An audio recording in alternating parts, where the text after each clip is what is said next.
turnout. And I know that it's a topic of interest that many people are talking about, so this will give you an opportunity to share some of your thinking. We are particularly happy to have a lot of new people who perhaps have not been involved with the League, and we always want to remind you that this is an open men's and women's organization. And so if you are interested in a nonpartisan group trying to educate people on public policy, this is a place for you. And if you would like to join, we have lots of information at the back, and we'd be very happy for you to join us. And if you're one who has wandered away a little bit and needs renewal, then please help us on that as well. We are going to have quite a few food items at the back, and so I hope you feel very much at home and comfortable to go back and refresh water or any of the food items while we're having this going on. The National League of Women Voters has had an established position on gun safety that has developed through a consensus process with its members. We are here this evening advocating for this position. This is not a debate, but rather an opportunity to have a conversation about a problem of need where there should be action in both the political and in our personal arenas. At this time, I would like very much for you to welcome Ann Russo, who will be our moderator.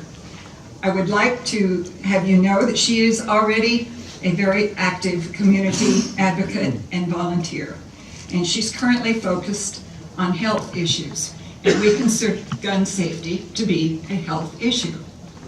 She was previously a board member of the Washington Regional System, but now serves on Washington Regional's Foundations and Hospice Board, plus UAMS Northwest Arkansas. So at this time, Ann.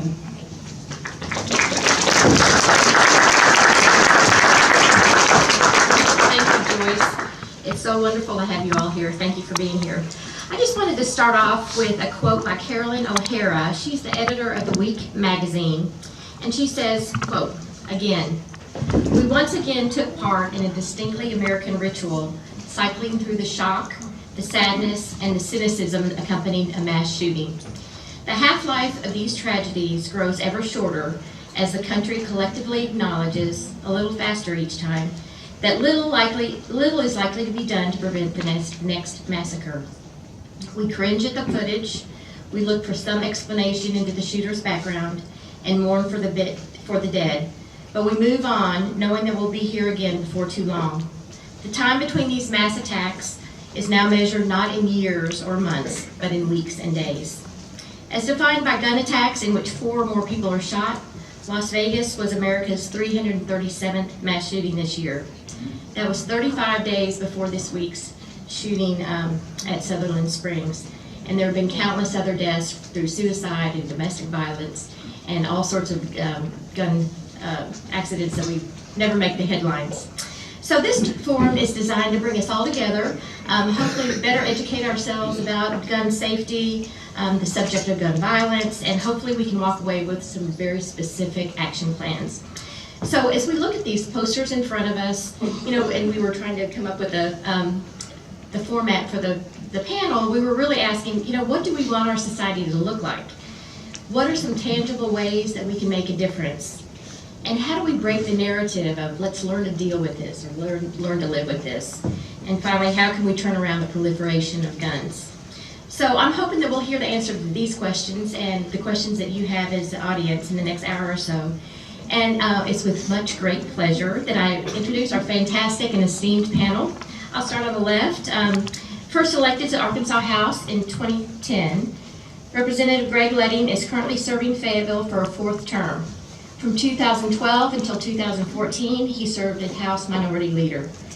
During his time in office, he's worked mostly on health care, education, and issues affecting working families, including wage theft, landlord-tenant reforms, and paid family leave. He lives with his wife Emily Ironside and their daughter Ava Claire in Fayetteville. Next we have on his left. Nicole Clowney grew up next door in Oklahoma. She and her husband Steve live near Wilson Park with their 2 young daughters, and both teach at the University of Arkansas. She began volunteering with the state chapter of Moms Demand Action for Gun Sense in America this past legislative session, and was the founding group lead for the Northwest Arkansas group. She is an attorney, an educator, and a community organizer. And next we have Steve Gahagans. Stephen has been with the University of Arkansas Police Department since 2003, and he was named director in 2007. He received his bachelor and master degrees at Oklahoma State University, where he started his law enforcement career. He's also a graduate of the FBI National Academy of Associates and the Arkansas Law Enforcement Supervision Academy, and currently holds a senior law enforcement certificate from the state of Arkansas. He serves on a variety of committees and panels. And last but not least, we have Steve Boss. He's an interdisciplinary scientist with research interests in a broad spectrum of topics relevant to humanity.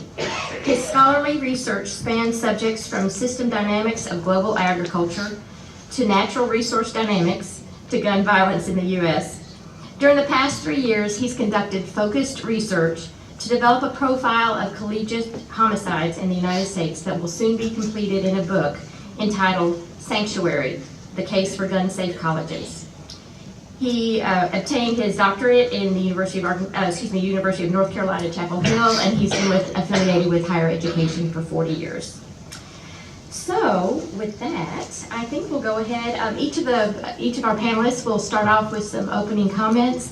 You do have index cards on your seats. Please feel free to fill out any questions that you may have.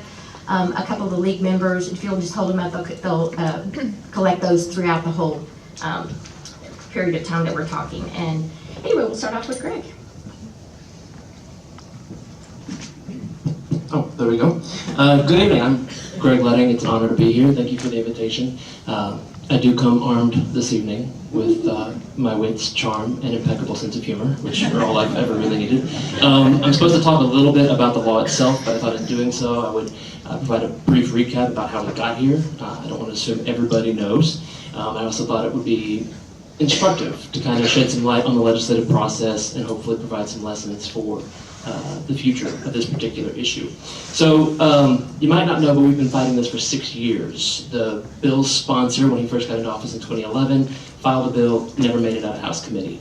2013, when the dynamic at the Capitol shifted, they were able to pass a bill allowing guns on campus after reaching a compromise. The governing boards of all the institutions could vote annually to opt out of the law, which they all did repeatedly, because none of them wanted this. That frustrated the bill's backers, so in 2015 they came back to try and strip out that opt-out provision. They were unsuccessful. That bill got bottled up in the judiciary, which at the time was split between 4 Republicans and 4 Democrats. Brings us to 2017. They're back to strip out the opt-out clause again. The bill sails through the House without any kind of problem. It reaches Senate Judiciary, which now it's not so evenly split. There are 7 Republicans and 1 Democrat. The only change made to the bill in the Senate committee, the committee's vice chair, Senator Linda Collins Smith from Northeast Arkansas, wanted to be added as a co-sponsor.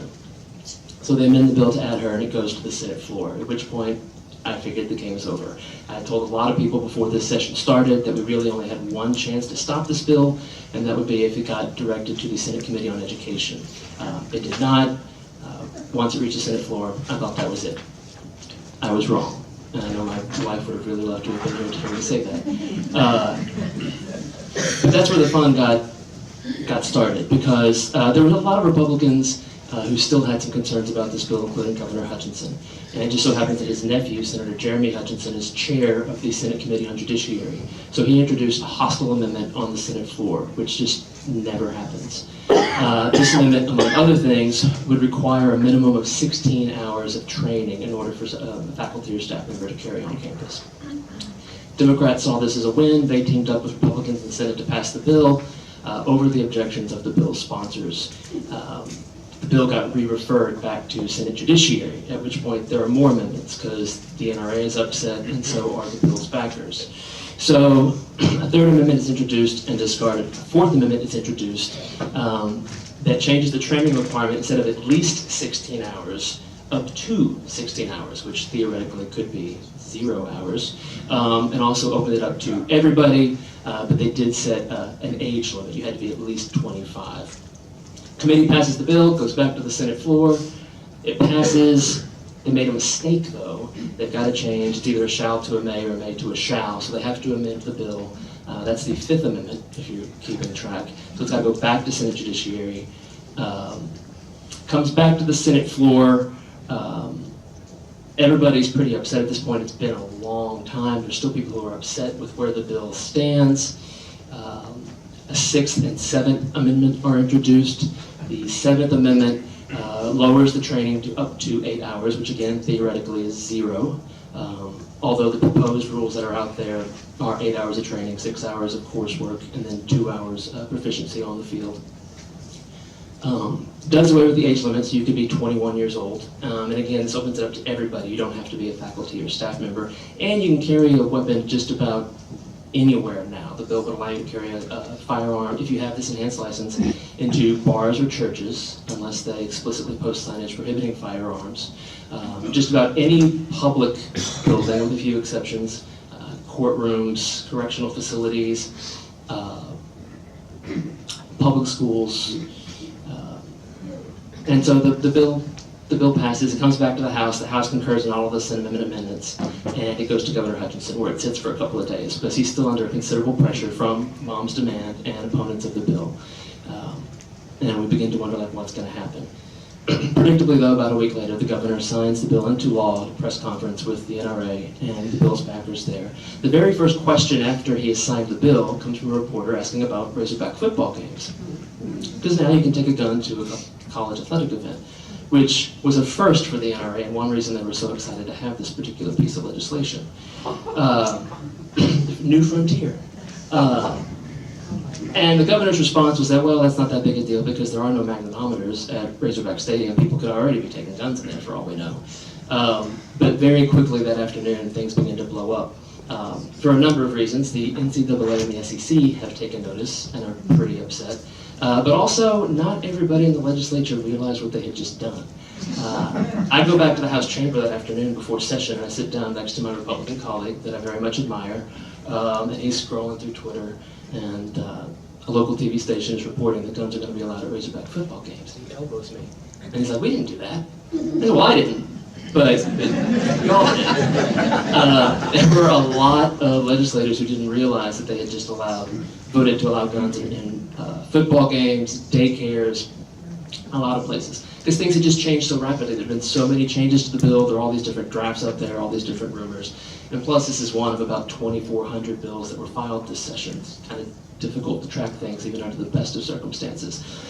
So there was a second bill filed, and all I'll say about that process is that it was every bit as convoluted and challenging as passing the first bill. There was one point when they finally thought they had reached a compromise, even though the NRA maintained opposition to exempting college athletic events the entire time.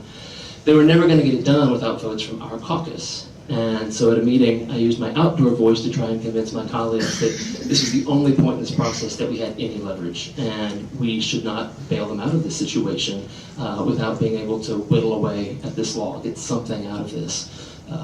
We only had a few days left of session. I said, even if we somehow make it out of session without fixing this, we're going to be back in May for a special session, at which point we'll be in an even stronger position, I felt, because the heat would only be that much more intense. The governor and the backers of this bill were looking at an electoral and economic catastrophe if we weren't able to play Razorback games in Arkansas. But I was ultimately outnumbered. The other members of my caucus, depending on how you look at it, either had weaker stomachs or cooler heads. And we passed a bill exempting college athletic events. It should be noted that if you go to a concert at Barnhill or a high school graduation at Bud Walton, you can still take your gun. It has to be a sanctioned college athletic event. We did exempt daycares in Netflix. And so now, to kind of recap and give you an idea of who all can get this enhancement, you do have to have a concealed carry license. That's a $100 fee. You have to be 21 years or old, although there are a few exceptions where you could be 18 and get the license. You have to renew it every 5 years, and it's my understanding that it takes about 6 hours between the course and the proficiency test on the bridge. So you have to have your concealed carry license, but if you do, you can go get this enhanced carry license. It looks like there is going to be 8 hours of training required, but the director of the state police can waive up to 4 hours of that training if he or she thinks you've had sufficient training within the last 10 years. There is no fee, but you do have to pay for the cost of the training. The law stipulates that it must be a nominal cost. So my guess is that at most it might be $100. And this enhanced permit, you never have to get renewed. So if you get your 4 to 8 hours of training, you are, I guess, forever prepared to draw your weapon to prevent a mass shooting. If you're going to carry a gun to do that kind of thing, you want as little training as possible, right? Again, the underlying concealed carry license does have to be renewed every 5 years, but you don't have to have the permit renewed. And that's where we stand. And as Ann said earlier, depending on the metric you use, there have been either 337 mass shootings, or if you look at mass shootings where 4 or more people, not counting the gunman, have died. Las Vegas was or Sutherland Springs was the 308th mass shooting in 309 days. Unless there's been a mass shooting in the last couple of hours, Sutherland Springs was the most recent, so it's been 4 days. That's the longest such break between mass shootings since the period between October 23rd and October 27th, and the longest break since a 5-day period between August 28th and September 2nd. Right now we're averaging a mass shooting about every 24 hours and 23 minutes in this country. So. Thank you, Greg. Nicole? Yeah, if you, do you want Steve to go next? I think that was the Okay, yeah, I'm sorry. Okay, you want me to go now? I've got some slides I want to show. Oh, sure.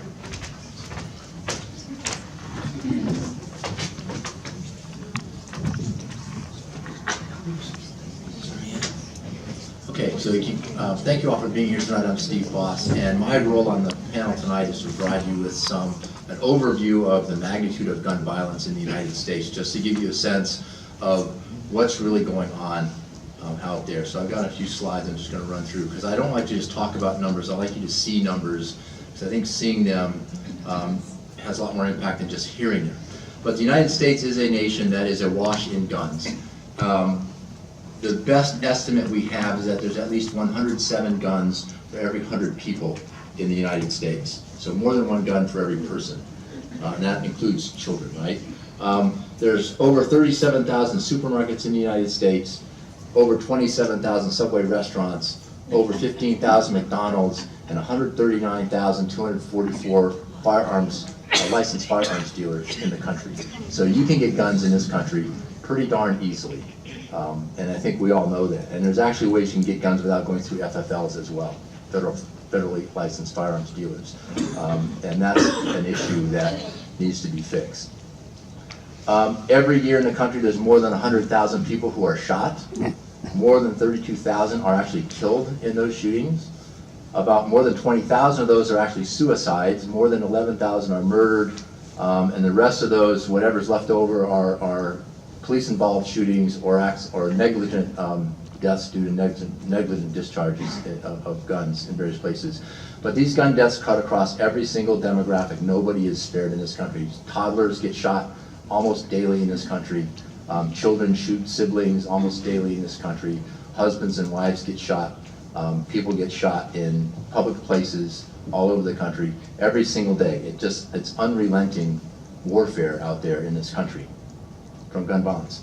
This is a list of cities, and I'm just going to read through them really quickly. Manchester, Connecticut, Kingman, Arizona, Key West, Florida, Highland Park, Illinois, Valparaiso, Indiana, Mason City, Iowa, Gloucester, Massachusetts, Albert Lea and Brainerd, Minnesota, Kearney, Nebraska, Williamsport, Pennsylvania, Waxahachie, Texas, Petersburg, Virginia, Englewood, Colorado, Laramie, Wyoming, Kennesaw, Georgia, Poughkeepsie, New York. That's a cross-section of America. Anyone want to take a guess of what these cities have in common? What's that? Speak up. Mass shootings? Nope. That's not what they have in common. What might they have in common? Go ahead. Gun laws. No deaths? From No deaths? No, that's not true. Unfortunately, there's plenty of deaths from guns in all these cities. What these cities have in common is that each of these cities has a population between 30,000 and 35,000 people. And since 2001, we've eliminated every single resident of every one of those cities in gun violence in this country. 32,000 people a year get killed. It's as if we took all these people and wiped out every single resident in every one of these cities, and this year we will add another city to this list. That's the magnitude of gun violence in the country. Okay, since 2001 up to 2015, 177,131 firearm homicides, 280,500 suicides by firearms, total death by firearms, 457,587 deaths from guns in this country. These are combat scale fatalities, combat scale casualties. Every single year, 32,000 people a year disappear from our country due to gun violence. This country is a mass shooting in progress every single day. Greg mentioned there's 309 mass shootings this year. Today's the 313th day of 2017. There hasn't been a mass shooting for 4 days, but tomorrow's Friday. And I guarantee you that this weekend, Friday, Saturday, Sunday, there will be 5 to 6 mass shootings across the nation somewhere. That's statistically what's going to happen. So some of you are old enough to remember our shining city on a hill and the 1,000 points of light. Those 1,000 points of light are muzzle flashes. That's what we have going on in our country, and that's all I want to start off with tonight.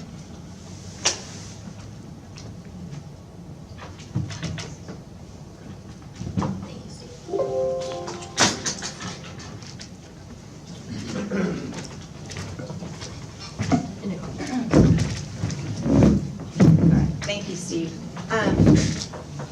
So I wanted to follow Steve. I wanted to hear the statistics first because they're so sobering.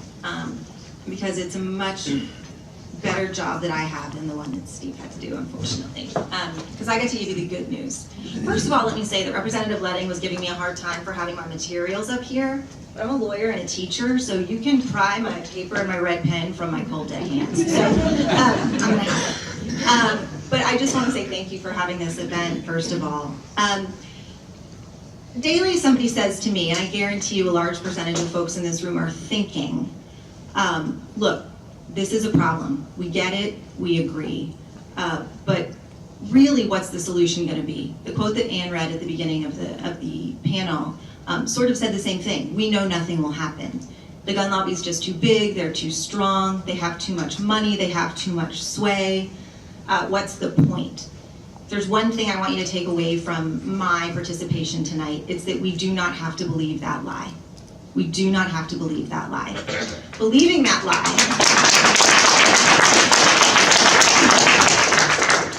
if you believe the lie, then you don't fight. And you can't win if you don't fight, right? So believing the lie makes it true. But I just want to give you a few reasons to have real optimism. So most of you might be familiar with this, but it's worth repeating. Most Americans, gun owners, non-gun owners, Republicans and Democrats, agree on a lot with respect to guns. 93% of Americans, 93% of Republicans, as well as 92% of gun owners, agree with the idea of universal background checks, for instance. So that means closing loopholes that allow private gun sales and gun show sales to occur without background checks. A huge majority of Americans are in favor of this. Republican or Democrat, gun owner or non-gun owner. To be very clear, this vast majority wants something counter to what the NRA consistently lobbies for, right? This is very clear. It's a problem, and it's a problem born of our believing this lie, right, that we can't win the fight. So we don't pay close enough attention. And we don't talk about what exactly the NRA is lobbying for, because what it is not what most people want. And it's time that we fix that. So the group that I'm involved with is called Moms Demand Action for Gun Sense in America. And fixing that misconception is part of what we see as our biggest responsibility. First and foremost, we are a grassroots organization of volunteers dedicated to ending senseless and preventable gun violence. I should mention, by the way, as was mentioned at the beginning tonight, that despite the name of the organization, it is neither, it's a requirement neither that you are a woman nor that you are a parent to be involved. All are welcome. It was begun by a woman. The organization was begun by a woman named Shannon Watts. She's a stay-at-home mother of 5 living in Indianapolis, and the day after the shooting in Newtown, Connecticut, the Sandy Hook Elementary School shooting, she said enough is enough. She started a Facebook group asking who of her friends felt like they had had enough and wanted to get organized. And now, almost 5 years later, there are 3 million supporters of the group. We have chapters, active chapters in all 50 states. Just in the last 7 months, Arkansas has gone from having a Little Rock group to also having Northwest Arkansas, Arkadelphia, Conway, and as of last week, Jonesboro. So the movement is growing. We've all seen the power of grassroots in other arenas. Think of healthcare. The same thing is happening in the gun violence prevention movement, and it's been really exciting to be a part of. So what I want to talk about tonight to you is how you can continue to grow this movement, what work you can do starting right now to help save lives. So I just have 4 suggestions. I'll be quick. The first thing is, hopefully you all see this little guy, a little handout that came with your brochure. We have a program called Be Smart. It's an acronym. Every year, nearly 300 children, age 17 and under, gain access to a gun and unintentionally shoot themselves or someone else. And nearly 500 more die by suicide with a gun. So these are kids under 17. Many of these deaths are entirely preventable with responsible gun ownership. That burden is on adults. This program that we have is about educating and encouraging responsible gun ownership. This has been